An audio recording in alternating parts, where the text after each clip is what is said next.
mga lalaki. Akala nyo pag nambababae kayo, nasasaktan nyo lang kami. Makikipagtsuktsakan kayo tapos ini-expect nyo, iiyak lang kami.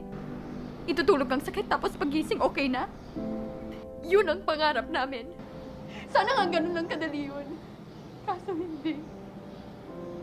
Walang tigil ang takbo ng utak namin. Pinipilit sagutin ng maraming tanong. Bakit niya kaya nagawa yun? Am I not enough? May kulang ba sa akin? May mali ba sa akin? Pangit ba ako? Pangit ba ang katawan ko? Kapalit-palit ba ako? No. Then why? Alam mo kung bakit? Puwet mo may racket. Barinig kita sa mukha eh!